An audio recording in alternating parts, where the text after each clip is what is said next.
Welcome to Big Boy Crypto, home of the BitSquad, largest and greatest crypto community in all of the interwebs, the People's Channel. Welcome to live ATV at the Bitcoin conference. We're going to let everybody introduce themselves. Who do we got here? I am Frankie Candles. I am Austin, aka MacNCheeasy. And I'm Mac Lorden. All right, and we're here. We're going to talk some big news. Obviously, we had some an unveiling of a crypto bull. We're going to start with that 3,000-pound bull, trying to replicate what they're doing in New York with the big brass bull, the Wall Street bull. And they got it out here. Have y'all seen the bull? Yeah. Oh, yeah. I actually heard a fun fact about the bull is that it was designed by the same guy that designed Bumblebee for the Transformers.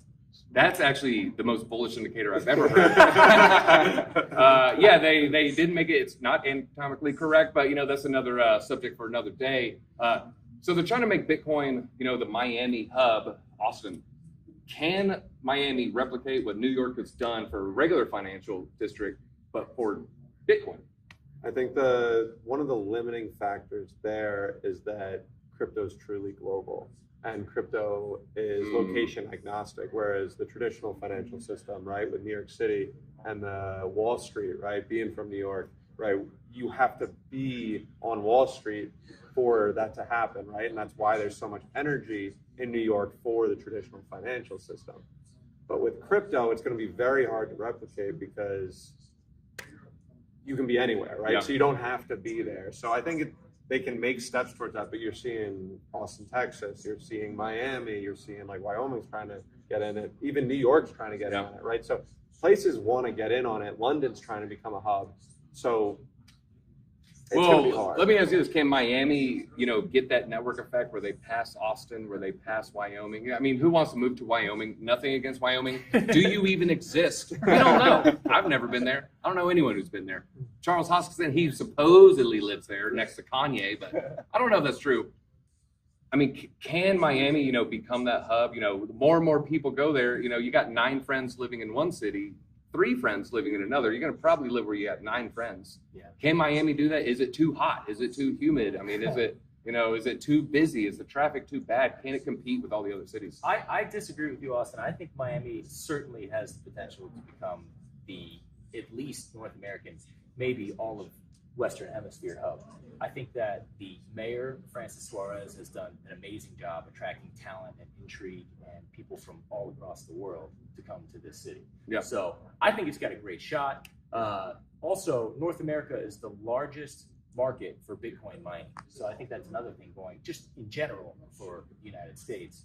I think Miami has already made itself known as the capital. All right, and some of you guys don't care about the Bitcoin conference. You want to talk about the price. We skip the market watch. We're going to lead into the market watch with our resident candle expert, Frankie Candles here. Candles, baby. So we got Bitcoin dumping. I think a lot of people think it's the Fed minutes. They're going to shrink assets. I believe around 90 billion a month is their plan.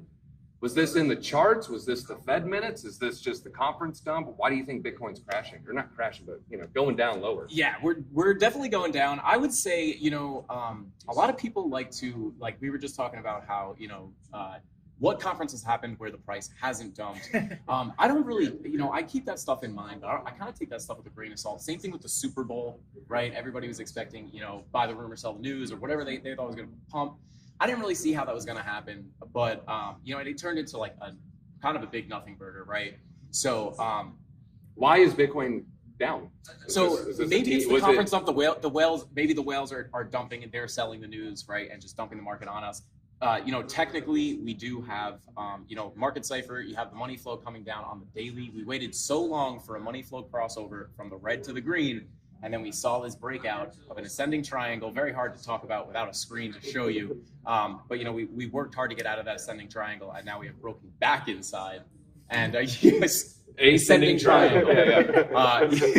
But yeah, we broke out, and now we are back below. We broke really important support at about 44.6. We broke back into that ascending triangle, and we are now finding resistance, trying to get back up, finding resistance, coming back down. I do think we can come down a little bit lower. We have blood diamonds forming on the longer time frames. We got 2 blood diamonds on the 8-hour. Typically not very good. In some cases, it can bring us down 23%. So, I think we have a little further to go. why it dumped specifically, maybe the whales are, selling the news here for the conference. I personally don't really put much weight on that stuff because a lot of times it turns out to be nothing. So kind of hard to, pinpoint why it's actually dumping. But, maybe the whales are just selling news here for the conference. It's not all bad news. We did have a Douquan Terra Luna Foundation. They just bought 5,000 Bitcoin, I think about 24 hours ago, 48 hours ago. A little brief spike. Can Douquan save Bitcoin's price from going below 40, say? We need Douquan back. Is that our savior? Is he the new Michael Saylor? Is he the new Michael Saylor? Can there be two Michael Saylors? Yeah. I think that's the question we need to ask. But I think them buying, right? They're buying more and more Bitcoin. I think a couple of weeks ago they bought $125 million worth of Bitcoin. It's just more of this consumption across the board from. They're effectively now a crypto institution, a crypto native institution, right? So they have their own ecosystem. So you're going to see, I don't think they're going to be the first ecosystem to try and adopt a Bitcoin standard in a sense of their native currency. So I'm excited. I don't know if they're going to be the next Michael Saylor. There can only be one. Yep, there can only be one. There can only be one Bitcoin Chad, and right now they're fighting for it. But we do have some inflation news. A lot of people, Douquan, Michael Saylor, it's their hedge against inflation. Now, if the government could really, rein in their inflation, can Bitcoin go up? Is Bitcoin reliant on inflation?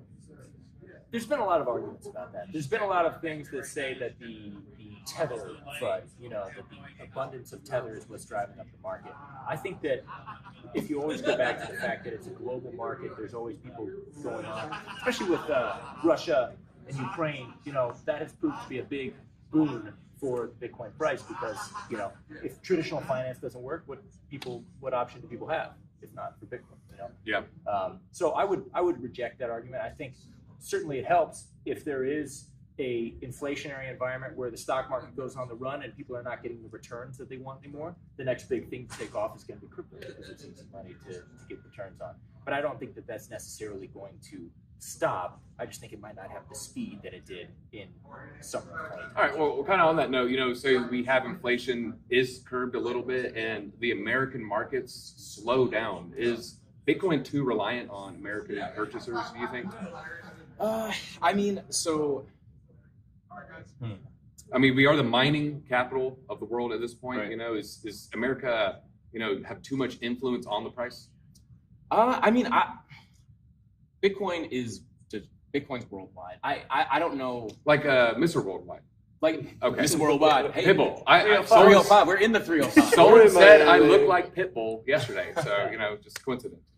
But yeah, Bitcoin's worldwide. I don't know. I don't know. I don't know if we have. I don't know. I don't know if I'm even the best person to answer that question. I don't want to give bad information. All right, so we had China step down. As far as a lot of Bitcoin allocation. Does America, have too much? Can other countries really step forward and come in with that giant injection of capital that can maybe equal what a Saylor is doing? I think we're going to see it over time. And I think, end of the day, the crypto market flows with the broader market. Maybe it has a higher beta or a higher movement in relation to the rest of the market. But I think right now, the entire broader market does flow with the United States economy. And that's just kind of the fact of the matter. So outside of crypto, until that changes, I think that we're going to see that the United States is going to have a continuous impact on the crypto market. Bitcoin specifically, Bitcoin kind of is the leader, but if Bitcoin goes up, right, the rest of the crypto market is probably going to follow. So I think the US has this control just by being the United States, but by just having a significant portion of the hash power in the Bitcoin network, I don't think that's necessarily an issue because we've seen literally last year when China had to turn off their machines, Bitcoin was resilient enough that it could go across the globe in literally months. So it might be there, but it could be wherever. And we're going to see it migrating to places where there's stable grids and cheap electricity. Right now, that's the United States, and there's places across the world where it is.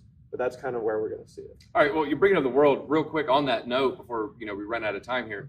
Last year, there was a big announcement. We had a country adopt Bitcoin. El Salvador, came forward, adopted Bitcoin as a national currency.